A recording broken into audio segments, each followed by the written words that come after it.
In poker, the player with the best hand wins. We're going to meet a car company that believes it's holding a royal flush. That's this week on Motoring 2002.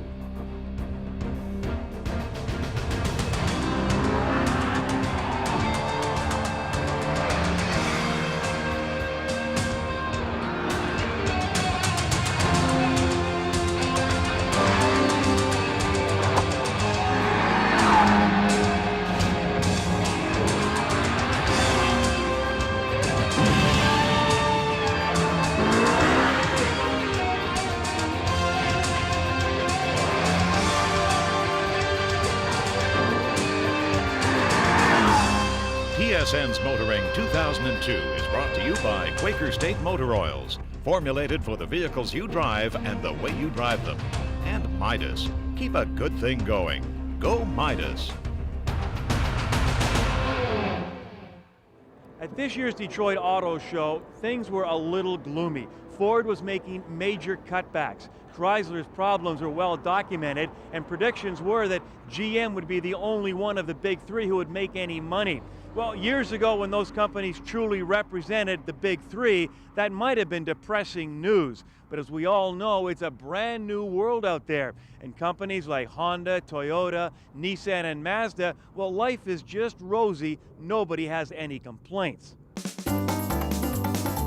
Well, it seems only fitting that this week we find ourselves in Las Vegas to meet a company that really is on a winning roll. Now, that company is Hyundai. And you know, it was back in 1996 when Hyundai introduced the Tiburon, and many believed at that time that the company was taking a big gamble moving into the performance segment.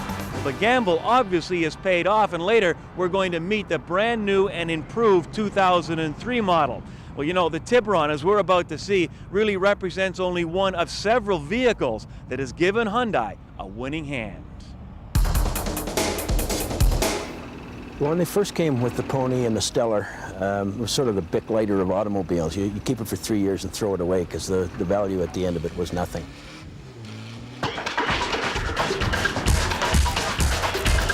Well, I think they're over the post-Pony hangover, that's for sure. I mean, they are up 52%, they tell us, from last year. They're up 44% on the Tiburon, and yet the market share, I figure, has gone down by about 40%, the entire market for those small, sporty coupes. And the Tiburon is, what now, 6 years old almost, and they're still increasing market share? That's pretty amazing, and is representative of what the company is doing. They started off with a bunch of little cheap cars. I guess the first car they had that really had any kind of performance associated with it was the Scoop. And that's getting to be a long time ago now. I think it's now is probably as good a car company as you're going to find anywhere. Definitely something's happening at Hyundai. We like to think that we finally have the product lineup that Canadians want. And the quality is there at the right price, and the Canadian consumer has realized that. In passenger car sales, we're the number 6 manufacturer in Canada now, and that's ahead of some pretty formidable competition, the likes of Nissan and Mazda and Volkswagen. We're very proud to hold that position, and we're the 3rd leading import brand, and that's a long ways from where we were 5 years ago. The old Tiburon was pretty much an entry-level sporty car, and with the new Tiburon we wanted to bring this car to a more performance-oriented type of vehicle. One of the things we did was to bring in a 2.7-liter V6 engine, which basically puts out about 181 horsepower and 177 foot-pounds of torque, making this car a true contender in the sporty segment. I'd have to say this is one of the most improved cars I've ever tested, this latest version. It's amazing. I mean, the V6 is just so sweet.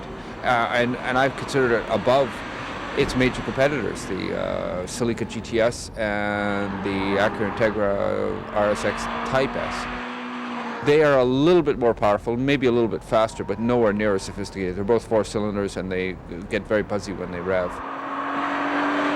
The transmission is fantastic. It's a new 6-speed. Handling is good, bordering on excellent, probably not quite as good as those other 2 cars I mentioned, but good enough for most people who are going to be driving it. It looks great. It's a very, very good car. Probably the best car of Hyundai Mix, I'd say. Six-speed is way faster. Is it? Through these, yeah. There's a little bit of a lag with the automatic. You maybe felt it right there. My last time around with the 6-speed, I had the tires squealing like that just about the entire way around, but they won't in the automatic. I could be using the Tiptronic, I suppose, but 180 horsepower. That's a lot more than the 140 that the old one had, and it shows. It's quite remarkably different on the road than the old Tiburon, which was fun to drive, but a little underpowered if you were going to consider it in terms of being a real sports car.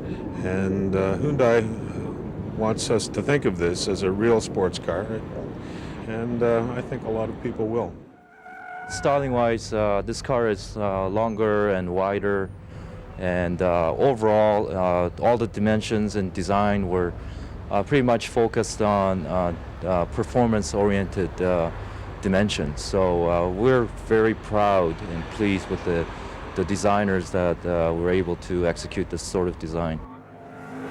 We're introducing 4 trim levels for the Tiburon, a Tiburon base trim level, SE trim level, both equipped with 4-cylinder engines, and then we're going to have a GT with a that'll be our starting car with a V6, and then the GSR, which will be the highest trim level.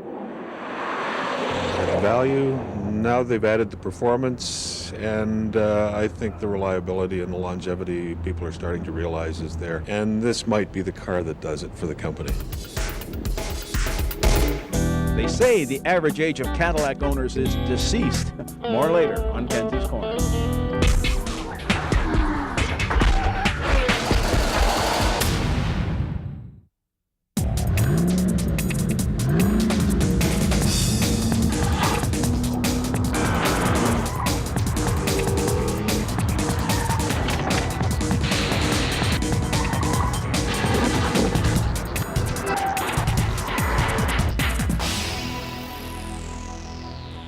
You know, it may be rather damp out here, but for Suzuki, well, they're hoping that this all-new Aero is going to put a little bit of sunshine in their sails, because they're banking on this vehicle catching fire with the consumer and jumping on the hot hatchback bandwagon. The Aero has a pronounced design theme that incorporates the headlights, taillights, no-draft windows, and even the centre of the steering wheel. These elements all adopt a triangular shape. It's almost a throwback to the pyramid power days of old. Now, whether Suzuki is superstitious or simply adopted the triangular approach for its aesthetic value is a question destined to remain unanswered. That aside, the new car is handsome and a good fit for the young urban professionals Suzuki is seeking. Slip behind the wheel of this Aero and you notice a couple of important things. First of all, the SX comes very well appointed. You get all the usual comfort and convenience things, plus a couple of nice touches. The grab handles, for instance, are damped and the outside mirrors heated. You also get, for the first time in the Suzuki, plenty of elbow room. The other thing, the dash is symmetrical. That means that when they want to build a right-hand drive vehicle, they simply take this pod and stick it on that side of the car. Now, while that works well for production, from the consumer's standpoint, it has a drawback. Whilst the Speedo is large enough, the rest of the information in here is very cramped and small. The other problem is that from your usual line of sight down the road, all the way down to the information, well, it's quite a walk. Power comes from a punched-out version of the esteemed 1.8-litre motor. Now rated at 2 litres, this willing little mill pumps out 141 horsepower at 5,700 RPM and 135 pounds-feet of torque at a user-friendly 3,000 RPM. Along with the displacement increase, a better intake manifold and air cleaner, as well as the reduced back pressure in the exhaust system, accounts for the bolstered numbers. This engine is also designed to be less labour-intensive, bringing hydraulic lifters and a timing chain rather than the old timing belt. Both are moves for the better, as routine maintenance costs will drop. On road, the engine revs freely, bringing a good turn of speed, especially when married to the 5-speed manual box. It features a clean gate, light clutch and a set of ratios that supports the engine in its endeavours. It's a pleasing and balanced package and a far cry from the wheezy powertrains Suzuki was once famous for. You know, the back end of this Aerio has been very well thought through. First of all, you get a rear wash wiper, which this car desperately needs, particularly on a day like today. Inside, well, you'll find plenty of cargo space above the floor, as well as numerous storage spaces and a bucket. Not quite sure what this is for. As well as this tray that sits above the spare tyre, you also get cubby holes on either side. It really has been thought through very well. The other thing they've improved is access to the vehicle. With the Esteem, it was more a matter of the passengers falling in and then having to climb back out. Elevating the seats does two things. First of all, it eases access to any of the seating positions. The second thing, with the front seats so far off the ground, there's lots of space underneath them for your toes. The Aerio rides on McPherson struts and a smallish set of 195 55R15 Yokohama tyres. Generally, the handling characteristics are good, with understeer and body roll staying at a reasonable distance, even in the less than ideal conditions encountered during the test. The steering also imparts a direct connected feel that helps things enormously. That said, not only would a larger set of boots improve the dynamic aspects, it wouldn't hurt the look either. Sadly, Suzuki is adamant. The customer will have to plus size the wheels and tyres on their own and without the company's input. It's an edict that has to do with preserving the Aerio's excellent 9.1 and 6.7 litres per 100 kilometres fuel rating. As they say, it's a pity. Front discs, rear drums, both supported by a very good anti-lock system, and for that Suzuki get points for putting it as standard equipment on the SX. They lose them, however, because they're not offered on the other two models. Shame on you, Suzuki. On the safety front, the Aerio brings dual front airbags as well as pyrotechnic pre-tensioners for the front seat belts. If the bags do deploy, the pre-tensioners pull the front seat occupants back into the seat and hopefully out of harm's way. Perhaps of more significance is the fact that the Aerio will be offered with all-wheel drive this fall. Now that will really upset the proverbial apple cart, especially if priced as competitively as the rest of the range. You know, in spite of its rather unusual name, the Aerio is fun and funky, and indeed it comes with more horsepower for less money than most of its competitors. Now, if that package doesn't put a little hop into Suzuki's sales, frankly, I don't know what will.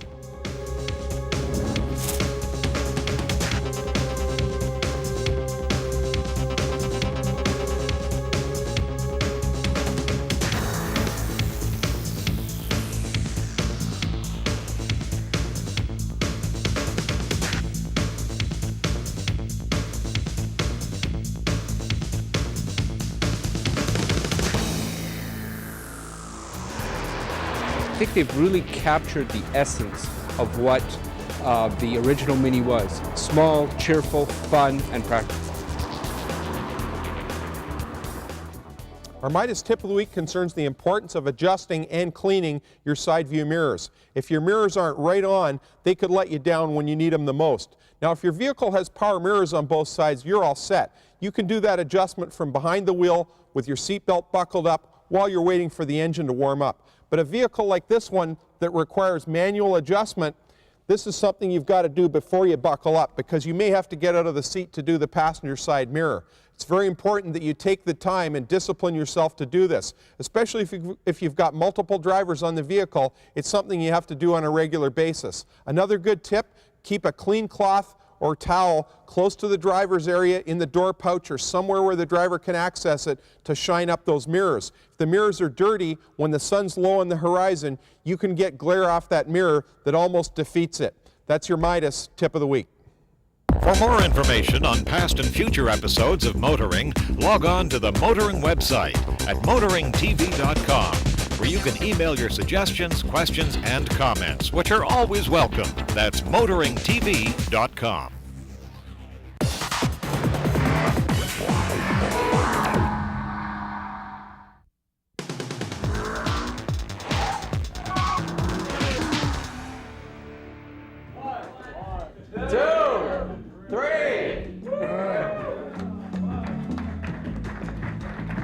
It was hardly a dramatic introduction, but still a significant moment when you consider this vehicle is a product of Saturn. Well, I've been with Saturn since the beginning, the mid-'80s, when we were developing all of the concepts for what the Saturn brand was going to be in the marketplace, from the car to the marketing effort. So since the beginning, and when I see the Sky, I think about how far we've come as a brand, and most importantly, where this brand can go in the future. Inside the car, we have what we call center-mounted instrumentation.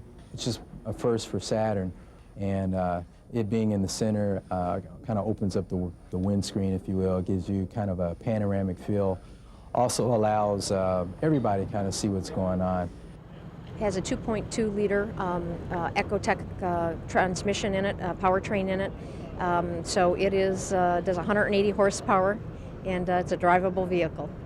The beautiful thing about auto shows and taking concept vehicles out is you really get the opportunity to test the concept in the marketplace and get feedback from consumers and potential buyers that go to the auto shows. We're all ears, we're listening, we'll be listening to the feedback, and we'll find out if this is something that people think is right for the Saturn portfolio, and we'll make our decisions down the road.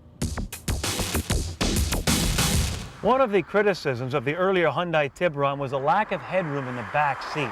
Well, as you can see, nothing has improved in this 2003 model. Now, I'm your average crash dummy size, and believe me, not only is it uncomfortable back here, but somebody closes that hatch, it hits me squarely in the head, and it could be extremely dangerous. Now, Hyundai has addressed the problem by putting a warning sticker both on the hatch as well as the inside of both doors. But believe me, if you want to buy this vehicle, consider it a two-seater, use this back part for storage. All right, let's head to the Quaker State Garage and join Bill Gardner. Brad, never mind the back seat. I need a shoehorn to get in the front seat of some of those small cars. Full-size pickup for me, boys.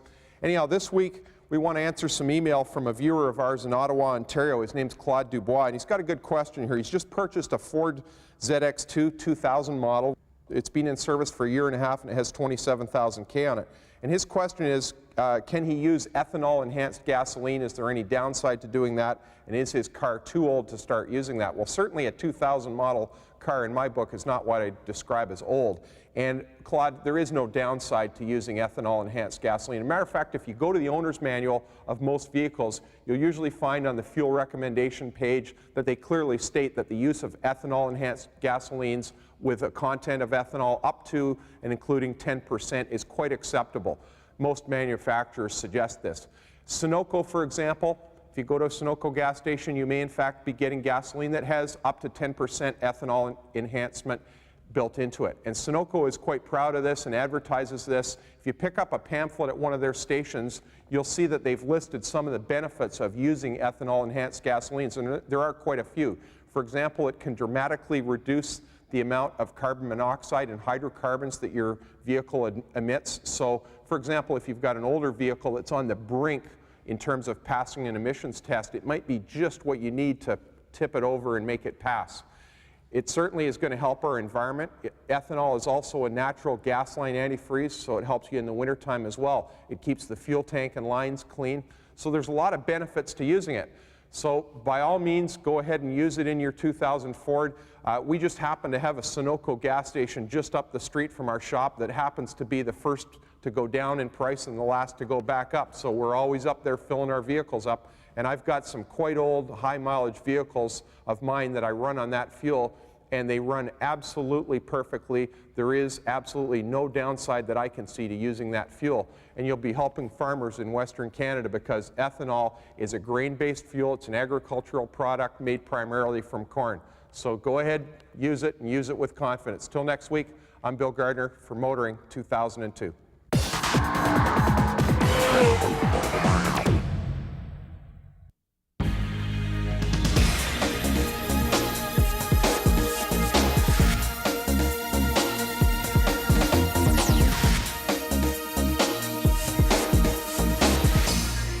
Now, this isn't the segment we originally planned to shoot today. We're making this up as we go along, even more so than usual. But as I got into this car to drive here today, I thought to myself, sooner or later, everybody ends up in an old General Motors car. Now, this is an '87 Celebrity, bought new by my mother-in-law. It's got 170,000 K on it. And you know that proverbial car driven by a little old lady to church? This was it. And then when we arrived here at the parking lot, I happened to pull in beside this old Buick. It's a LeSabre, rust spot or two, but hey, I'd buy this car in a heartbeat. And then here happens to be the car belonging to our cameraman. It's an old Buick Regal, Canadian-built car, good solid piece of work, up 100,000 K on it. And we're also right beside another old GM car. This looks like, I don't know, a late 80s old Cutlass Supreme. So it's just like I said, everybody ends up in an old GM car. And I wondered, why is that? Well, after the warranty runs out, you got to start paying for your own repairs. You got to look for a car that's cheap, tough, easy to fix. It's like Bill Gardner says, those old GM cars, you can't top them. You need a new engine, you go to the junkyard, buy one for a couple $100 and throw it in there. Bob's your uncle. Fords, well, you know the old joke, found on the road dead. Or backwards, drivers return on foot. You don't see a lot of old Fords driving around. Chrysler K cars, well, they're just fodder for red-green skits. Japanese cars, well, Bill Gardner likes that Honda Civic, and certainly they're nice to drive when they're new. But repairing them, $1,500 for a new carburetor, you must be joking. And a lot of those mid-70s Japanese cars, they are biodegradable. You come out one morning, there's a little puddle of oil on the driveway. They're done. So it's like that old Cadillac ad. You know how all hearses are based on Cadillacs?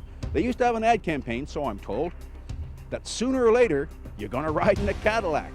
I guess that's true. I'm Jim Kenzie. You know, for many years, thanks to the Pony, Hyundai's biggest problem in selling cars has been one of public perception. Well, in 1998, Hyundai sold 23,000 vehicles. In 2001, close to 60. So the company believes that problem is now solved. You gotta believe them. I mean, it wasn't that long ago most of us would be snickering if you told us that auto journalists would be driving Hyundais here at the Las Vegas Motor Speedway, not to mention participating in a race series that will take Hyundais to tracks like Daytona. First impression on the new Tiburon from a performance and styling point of view, it's a winner, and it should accomplish one of its goals, and that is attracting more people into the showroom. Of course, Graham will take a closer look on a future test drive. That's it for now. We'll see you next time out as we continue to bring you more stories about cars and the people who drive them. I give you the new Volvo X90. It took us a while to build it off the platform, but we wanted to also take it to the next step. We don't want to just catch up to the competition. We want to take it to the next level. And next level for us is, of course, a safety component around the sport utility market, and we think we've accomplished it with this vehicle. TSN's Motoring 2002 has been brought to you by Quaker State Motor Oils, formulated for the vehicles you drive and the way you drive them. And Midas. Keep a good thing going. Go Midas.